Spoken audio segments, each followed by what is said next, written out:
السلام علیکم ورحمۃ اللہ وبرکاتہ۔ ان الحمد للہ والصلاة والسلام علی رسول اللہ وآلہ وصحبہ ومن والاه۔ اعوذ باللہ من الشیطان الرجیم، بسم اللہ الرحمن الرحیم۔ قل هو اللہ احد اللہ الصمد لم یلد ولم یولد ولم یکن له کفوا احد۔ وقال الله تعالى في موضع آخر إن الله لا يغفر أن يشرك به ويغفر ما دون ذلك لمن يشاء۔ برادران اسلام اور اسلامی خواتین، ناظرین و ناظرات، سامعین و سامعات، طلباء و طالبات، القواعد الاربع جو امام الدعوہ محمد بن عبد الوہاب رحمہ اللہ کا رسالہ ہے، بہت ہی مختصر ہے، لیکن اس رسالے کی اہمیت کو ہم اور آپ اس سے پہلے حلقہ میں سن چکے ہیں۔ آج امام الدعوہ رحمہ اللہ نے اس رسالہ کا ایک مقدمہ رکھا ہے، اس مقدمے کی عبارت پڑھتے ہیں اور دیکھتے ہیں کہ رحمہ اللہ اس میں کیا بات رکھتے ہیں۔ بسم اللہ الرحمن الرحیم سے رسالہ شروع ہے اور بسم اللہ الرحمن الرحیم پر مکمل ایک درس ہو چکا ہے، ایک حلقہ ہو چکا ہے۔ مقدمہ کی عبارت برجستہ ہم لیتے ہیں۔ رحمہ اللہ فرماتے ہیں: اسأل اللہ الکریم رب العرش العظیم، عظیم عرش کے پروردگار کے رب، بزرگ برتر سخی اللہ سے ہم سوال کرتے ہیں۔ اس میں کوئی شک نہیں۔ رسول اکرم صلی اللہ علیہ وسلم فرماتے ہیں: اذا سألت فاسأل اللہ، جو اپنی ضرورت کو تم مانگ تو اللہ تعالیٰ سے مانگ، وَإِذَا اسْتَعَنْتَ فَاسْتَعِنْ بِاللَّهِ، اور آڑے وقت میں اگر تم مدد طلب کرے تو پھر اللہ تعالیٰ سے مدد طلب کرے۔ اس میں کوئی شک نہیں کہ دعائے عبادہ ہو یا دعائے مسئلہ ہو، اسے لے کر کے ہمیں اور آپ کو اللہ تعالیٰ کے حضور حاضر رہنا چاہیے۔ اللہ رب العالمین ہی سے آڑے وقت میں ہم اور آپ اپنی ضرورتوں کو مانگیں، وہی وہ ہے جو مانگنے سے خوش ہوتا ہے۔ خدا سے مانگ جو کچھ مانگنا ہے اے اکبر، وہ ویسی در ہے جہاں آبرو نہیں جاتی۔ رحمہ اللہ نے یہاں دعا کی طالب علم کے لیے، کیونکہ بالکل طالب علم دعاؤں کا مستحق، جو اس رسالہ کو پڑھنے کے لیے آئے، جو اپنے عقیدہ کو درست کرنے کی خاطر آگے بڑھا ہے، قدم اٹھایا ہے، جو بدعات و خرافات و شرکیات سے اپنے آپ کو بچانے کی ٹھان لی ہے، اس میں کوئی شک نہیں وہ اس چیز کا مستحق ہے کہ اس کے حق میں دعائیں کی جائیں۔ تو رحمہ اللہ نے طالب علم کے لیے دعا کی ہے، جو بھی اس رسالہ کو پڑھے پڑھائے اس کی شرح کرے، سب کے حق میں دعا ہے۔ جو بھی آپ کا مخاطب رہا ہے اس کے لیے آپ نے دعا کی ہے۔ عرش کے تعلق سے اتنی بات معلوم رہے کہ عرش اللہ رب العالمین کی مخلوق ہے اور سب سے بڑی مخلوق ہے۔ سائنسدانوں کا یہ کہنا کہ سب سے بڑی مخلوق یا تو سانپ ہے یا تو مچھلی ہے، ان کی بات ہم غلط نہیں کہتے، کیونکہ ان کا تجربہ، جو چیزیں موجود ہیں، جو چیزیں مشاہدے میں ہیں، ان کے تعلق سے ہے۔ عرش کو انہوں نے دیکھا نہیں ہے، اس وجہ سے اس تعلق سے وہ خبر نہیں دے سکتے۔ جو چیز موجود ہو اس پر ان کا تجربہ ہوتا ہے۔ دنیا کے اندر موجود مخلوقات کو انہوں نے دیکھا تو ان کو یہی لگا کہ یا تو مچھلی اور یا تو سانپ جانوروں میں، مخلوقات میں سب سے بڑے ہیں۔ لہذا ہمارے نبی صلی اللہ علیہ وسلم نے جو خبر دی عرش کے تعلق سے، رب اعلیٰ نے جو ہمیں اور آپ کو خبر دی عرش کے تعلق سے، اس میں کوئی شک نہیں ہے کہ عرش سب سے بڑی مخلوق ہے۔ آپ ضرور یہ سوال کریں گے کہ عرش سب سے بڑی مخلوق ہے، اس کی کیا دلیل ہے؟ اللہ رب العالمین کی کرسی کے تعلق سے سورہ بقرہ 255 نمبر آیت، جس کو آیت الکرسی کے نام سے ہم اور آپ یاد کرتے ہیں، اللہ رب العالمین نے فرمایا ہے وسع کرسیہ السماوات والارض، اللہ تعالیٰ کی کرسی آسمان اور زمین کو گھیرے ہوئے ہے۔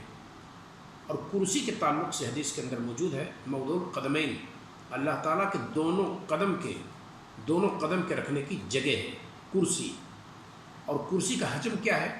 عرش کے تعلق سے، عرش کی مناسبت سے ایک گول سا دائرہ ہو، چھلا ہو، اس کے اندر ایک رائی رکھ دیجیے، رائی کا ایک دانہ رکھ دیجیے۔ جو رائی کا دانہ ہے وہ کرسی ہے، اور جو گول چھلا اس کو احاطے میں لیے ہوئے ہے وہ عرش ہے۔ اب اگر جس کو رائی کا دانہ کہا گیا ہے اس کی صفت یہ ہے کہ آسمان و زمین کو گھیرے ہوئے ہے، تو پھر اس چھلے کو کیا کہیں گے جس پر اللہ رب العالمین مستوی ہے، اور جس چھلے کے مقابل میں کرسی صرف رائی کا دانہ ہے۔ تو اللہ رب العالمین کی یہ مخلوق ہے، اور عرش سب سے بڑی مخلوق ہے، اور اللہ تعالیٰ اس پر مستوی ہے۔ اس کی استوا کی کیفیت ہم اور آپ نہیں جانتے، نہ قرآن میں بیان کیا گیا، نہ حدیث رسول میں بیان کیا گیا، نہ صحابہ نے اس کی کیفیت کے تعلق سے سوال کیا۔ یہاں ایک منہجی چیز ہمیں اور آپ کو لے لینی چاہیے کہ جس تعلق سے جس کا تذکرہ موجود ہو اس کے اندر چوں چرا نہ ہو، اس کے اندر کیفیت اور تشبیہ اور تمثیل کی باتیں نہ کی گئی ہوں، تو ہماری اور آپ کی ذمہ داری بنتی ہے کہ بغیر کسی سوال و جواب کے ہم اور آپ اسے تسلیم کر لیں۔ کیوں؟ اگر اس کی کیفیت بیان کرنا مقصود ہوتا اللہ رب العالمین کا تو اللہ تعالیٰ خود بیان کر دیتا، یا ضرورت ہوتی تو نبی کریم صلی اللہ علیہ وسلم خود بیان کر دیتے، یا یہ کہ صحابہ کرام جن کی تعداد لاکھ سے زیادہ تھی نبی کریم صلی اللہ علیہ وسلم کی زندگی میں، جو ہر مشکل کو نبی کریم صلی اللہ علیہ وسلم کے سامنے رکھتے تھے اور سوال کر لیا کرتے تھے، وہ بھی پوچھتے۔ لہذا کتاب و سنت نے جسے چھوڑ دیا ہے، صحابہ کرام نے جس کے تعلق سے، جس کی کیفیت کے تعلق سے سوال کرنا چھوڑ دیا ہے، ہماری اور آپ کی ذمہ داری بنتی ہے کہ ہم اور آپ بھی اسی منہج پر چلتے ہوئے اس کیفیت کے بارے میں سوال نہ کریں جس کے بارے میں صحابہ نے نہیں کیا۔ جسے انہوں نے ترک کر دیا اس کا ترک کر دینا ہی ہمارے لیے اور آپ کے لیے راہ نجات ہے، اور جس کو انہوں نے لیا، جس کا تذکرہ کیا، اس کے تعلق سے سوال کرنا، اس کا تذکرہ کرنا ہمارے لیے اور آپ کے مناسب ہے۔ امام مالک رحمہ اللہ امام الدار الہجرہ 179 ہجری میں انتقال ہوا ہے۔ مسجد نبوی میں درس دیتے تھے، آپ کے طلباء کی بڑی تعداد ہوتی تھی، معمولی ہوا کرتے تھے، املا کرانے والے، مائکروفون کا دور نہیں تھا۔ امام مالک رحمہ اللہ بیٹھتے تھے، پوری مجلس تک آپ کی آواز نہیں پہنچتی تھی، تھوڑے سے فاصلے پر ایک دوسرا شخص کھڑے ہو کر کے آپ کی آواز کو لاسٹ تک پہنچاتا تھا کہ امام مالک یہ کہہ رہے ہیں۔ وہاں ان کی مجلس میں ایک شخص نے کھڑے ہو کر کے سوال کیا کہ کیف استویٰ، اللہ تعالیٰ عرش پر مستوی ہے، پر اس کی کیفیت کیا ہے؟ امام مالک رحمہ اللہ کا جواب بہت مشہور ہے اور سنہری حروف میں لکھے جانے کے لائق ہے۔ رحمہ اللہ نے کہا کہ الاستواء معلوم، عربی لفظ آپ جانتے ہیں، عربی لفظ استوا، اور عربی معنی کے اعتبار سے، عربی لغت کے اعتبار سے اس کا معنی معلوم ہے کہ استوا کس کو کہتے ہیں۔ والکیف مجہول، اور اس کی کیفیت جو ہے وہ مجہول ہے۔ الایمان بہ واجب، اور اس پر ایمان لانا واجب ہے۔ والسؤال عنہ بدعہ، اور اس کے تعلق سے سوال کرنا یہ بدعت ہے۔ بعض روایات میں یہ بھی ہے کہ امام مالک رحمہ اللہ اس پر ناراض ہو گئے کہ جس چیز کے تعلق سے، اس کی کیفیت کے تعلق سے صحابہ نے سوال نہیں کیا، اس آدمی کو کیفیت کے تعلق سے سوال کرنے کی ضرورت کیوں پڑ گئی؟ کیونکہ یہ منہج سے ہٹ رہا تھا، یہ صحابہ کرام کے طور طریقے سے ہٹ رہا تھا، یہ کتاب و سنت کے طریقے سے ہٹ رہا تھا، کیونکہ کتاب و سنت میں اس کی کیفیت کا کہیں کوئی تذکرہ نہیں ہے۔ بعض روایات میں ہے کہ غصہ ہو گئے ہو اور کہا کہ اخرجوا ھذا الزندیق من المسجد، اس زندیق کو مسجد سے باہر کر دو۔ تو یہ وہی عرش ہے جس کے بارے میں اس نے سوال کیا تھا کہ کیف استویٰ، تو عرش پر اللہ رب العالمین مستوی ہے۔ ایک بات یہاں بتاتے چلیں، ہم اور آپ کرسی پر بیٹھتے ہیں، کرسی کے ہم مجبور ہیں، اپنی بات کہنی ہے، اونچے بیٹھنا ہے تاکہ لوگ ہمیں دیکھ سکیں، ہماری کیفیت کو سمجھ سکیں، تو ہم اور آپ کرسی سے مدد لیتے ہیں، یا یہ کہ ہم بیٹھ کر کے صلاۃ اچھی طرح سے صلاۃ نہیں ادا کر سکتے، کھڑے جہاں کھڑا ہونا کھڑا نہیں ہو سکتے، رکوع کرنا رکوع نہیں کر سکتے، ہم کرسی پر بیٹھ کر صلاۃ ادا کر لیتے ہیں کیونکہ ہم کرسی کے مجبور ہیں۔ پر اللہ تعالیٰ اگر عرش پر مستوی ہے تو اللہ تعالیٰ عرش کا مجبور نہیں ہے، بلکہ عرش مجبور ہے کہ وہ ذات باری تعالیٰ کو اٹھائے، کیونکہ ذات باری تعالیٰ نے اس کو پیدا ہی اس مقصد سے کیا ہے۔ اگر عرش اپنی ذمہ داری نہ نبھائے تو گویا کہ اس نے اپنے مقصد وجود کو نہیں سمجھا۔ تو اس بات کو ہم جانیں کہ ہماری جیسے مجبوری ہے کرسی کی طرف، اللہ تعالیٰ کی مجبوری عرش کی طرف نہیں ہے، اللہ تعالیٰ عرش کا مجبور نہیں ہے، اللہ تعالیٰ عرش پر مستوی ضرور ہے۔ تو یہ ہے عرش کے تعلق سے بات ہے، اور عرش کے تعلق سے انشاءاللہ مستقل ایک درس، ایک حلقہ ہم اسی سلسلے میں لیں گے اور اس کا تذکرہ وہاں کریں گے اور تفصیل بحث کریں گے عرش کے تعلق سے علماء نے کیا کہا ہے کتاب و سنت اس کے تعلق سے کیا چیزیں موجود ہیں سب کا تذکرہ کریں گے۔ رحمہ اللہ نے فرمایا ہے اسأل اللہ الکریم رب العرش العظیم ان یتولاک فی الدنیا والآخرہ، دعا کی اپنے طالب علم کے لیے کہ اللہ تعالیٰ تیرا ہمدم ہو، تیرا ہم سفر ہو، اللہ رب العالمین تیرا دوست ہو، تیرا رہنما ہو اور تیرا معاون و مددگار ہو، فی الدنیا والآخرہ، دنیا اور آخرت میں۔ دنیا کو دنیا کہتے ہیں کیونکہ ماخوذ من الدن، یہ دنوں سے ماخوذ ہے، جس کے معنی ہے قریب۔ دنیا قریب من الفنا، فنا کے قریب ہے۔ کل من علیہا فان، یہ روئے زمین پر جتنی چیزیں سب فانی ہیں، دنیا کو اسی لیے دنیا کہتے ہیں۔ بعض لوگوں نے کہا ہے، بعض اہل لوگوں نے کہ دناءۃ سے مشتق ہے، جس کا معنی ہے کم تر، گھٹیا، کمزور، خسیس چیز۔ آخرت کے بالمقابل میں دنیا مچھر کے پر کے برابر بھی قیمت اس کی نہیں ہے۔ کبھی کبھی مثال دن میں کریم صلی اللہ علیہ وسلم نے مری ہوئی بکری، جس کو ہم اور آپ اسے کوئی فائدہ نہیں اٹھانا چاہتے، سڑی ہوئی اس کو کھا نہیں سکتے، یہی مثال دی ہے آپ نے دنیا کی۔ تو آخرت کے بالمقابل میں دنیا کی کوئی حیثیت نہیں ہے، یہ آخرت کے بالمقابل کی بات کہی جا رہی ہے، ورنہ دنیا مزر الآخرہ، یہ آخرت کی کھیتی ہے۔ وَلَا تَنْسَ نَصِيبَكَ مِنَ الدُّنْيَا أَيْ لِأَجْلِ الْآخِرَةِ، آخرت کی وجہ سے دنیا میں جو تیرا حصہ ہے اسے تو مت بھول۔ تو اس حیثیت سے دنیا کی اہمیت ہے کہ آخرت ہم اس سے بنا لیں، اور اگر یہ مقصد بنا ہو تو پھر دنیا اس میں کوئی شک نہیں ہماری اور آپ کے لیے ایک کم تر چیز ہے۔ اور نبی کریم صلی اللہ علیہ وسلم فرماتے ہیں دنیا سجن المؤمن، یہ دنیا مومن کے لیے قید خانہ ہے، اور جنت الکافر، اور کافر کے لیے دنیا جنت ہے۔ تو ہم دنیا کی حقیقت جانیں، ہم اس نبی کے امتی ہیں جو نبی اس دنیا سے گیا تو گھر میں کھانے کو کچھ نہیں تھا، 9 بیویاں موجود تھیں، یہ غور کرنے کا مقام ہے۔ لہذا ہم اس روئے زمین پر رہیں، کن فی الدنیا کانک غریب ہوں، اس دنیا کے اندر تو رہے کانک غریب، وہ ہے کہ تو اجنبی ہے۔ غریب لفظ کس کو کہتے ہیں؟ جو اہل لغت کے مابین سب کے یہاں اس کا معنی واضح نہ ہو، کوئی بھی شخص کہیں پہنچ جائے سب لوگ اس کو نہ جانے، وہاں کوئی گویا کہ غریب ہے۔ تو کن فی الدنیا کانک غریب، تو دنیا میں ہے گویا کہ غریب ہے، اجنبی ہے، عام لوگوں سے کوئی تعلقات نہیں، اپنے مقصد زندگی کو سمجھ رہا ہے، اسی اعتبار سے زندگی گزار رہا ہے۔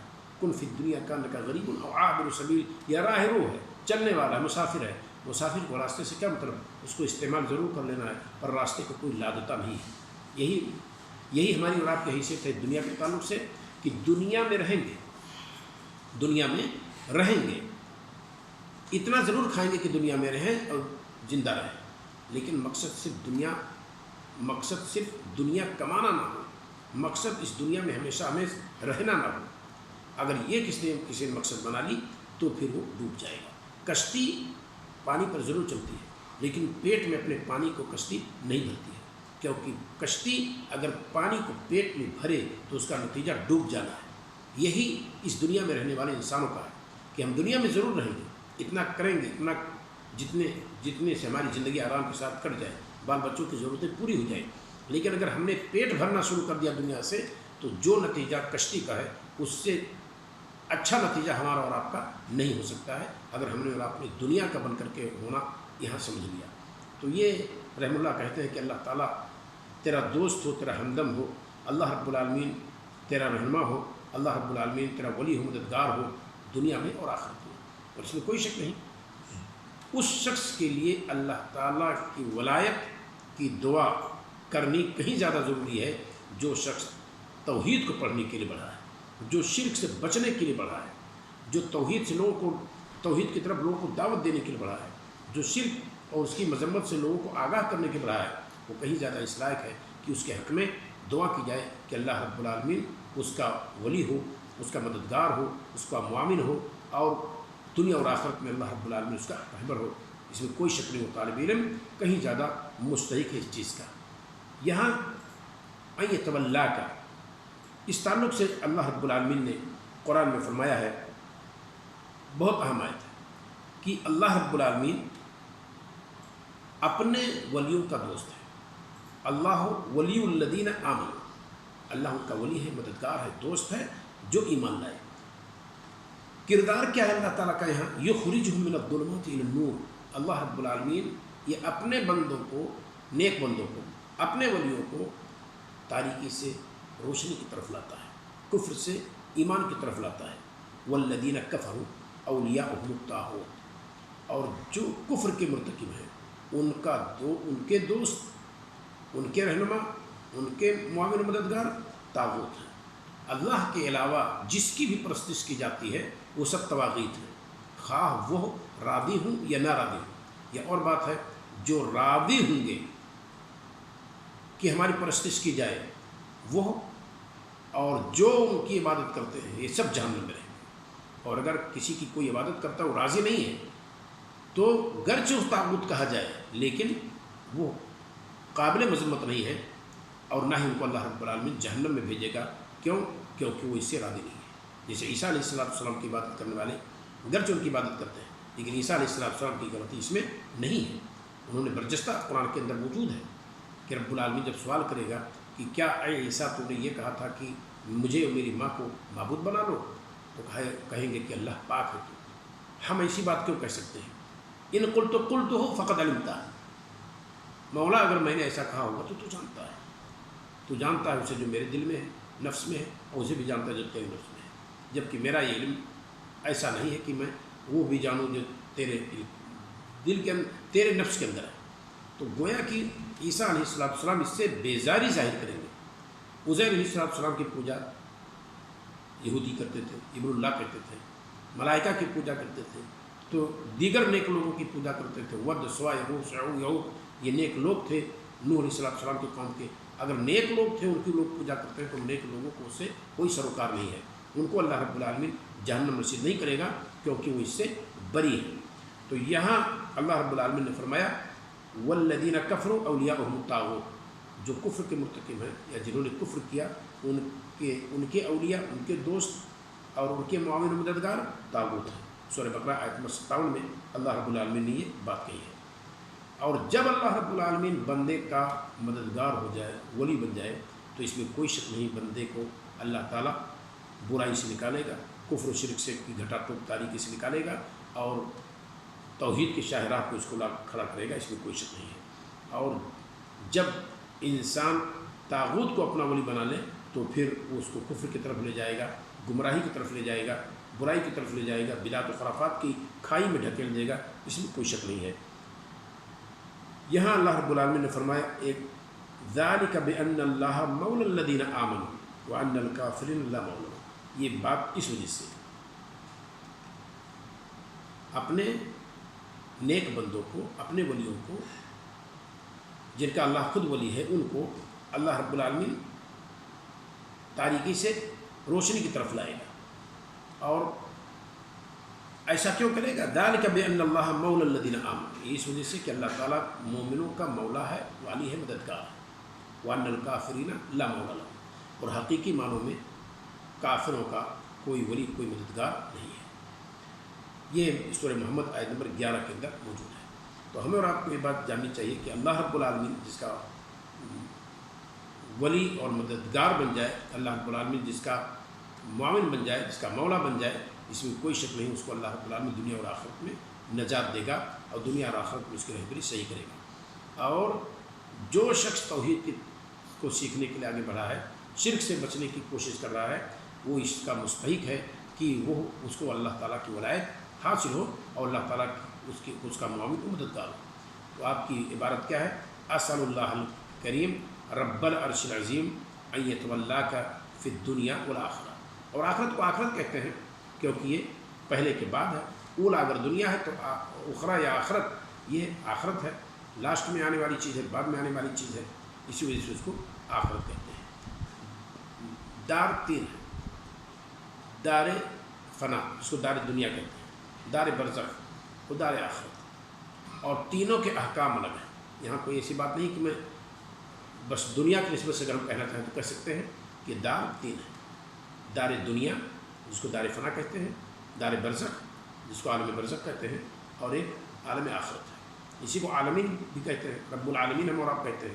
تین عالم ہیں، عالم دنیا، عالم برزخ اور عالم آخرت۔ تو اس وجہ سے اللہ رب العالمین کو رب العالمین کہتے ہیں۔ یا یہ کہ مخلوقات کے ہر جنس ایک عالم ہے، عالم الجن، عالم الانس، عالم الملائکہ، تو اس اعتبار سے بھی اللہ رب العالمین سب کا رب ہے، اس میں کوئی شک نہیں ہے۔ بہرحال عالم تین ہے، دار تین ہے، تینوں کے احکام الگ ہیں، دنیا کے احکام الگ ہیں، برزخ کے احکام الگ ہیں، آخرت کے احکام الگ ہیں۔ کبھی کسی موقع پر اگر کسی دن کبھی ضرورت پڑی تو اس کی وضاحت کریں گے، ورنہ یہاں اس کی ضرورت نہیں ہے، کیونکہ میں لمبی شرح نہیں کرنا چاہتا ہوں، بس آپ کی اس عبارت کو حل کرنے کی کوشش ہے۔ یہ پہلا جملہ تھا اس مقدمے کا، کیا اسأل اللہ الکریم رب العرش العظیم ان یتولاک فی الدنیا والآخرہ، اللہ تعالیٰ سے دعا ہے کہ مولا ہم اور آپ کو رحمہ اللہ کے رسالہ دقت کے ساتھ پڑھنے کی توفیق عطا فرمائے، اور ہم اسے خود سیکھیں، پڑھیں، سمجھیں، اس پر عمل کریں اور دوسروں تک بھی اس کو پہنچائیں۔ السلام علیکم ورحمۃ اللہ وبرکاتہ۔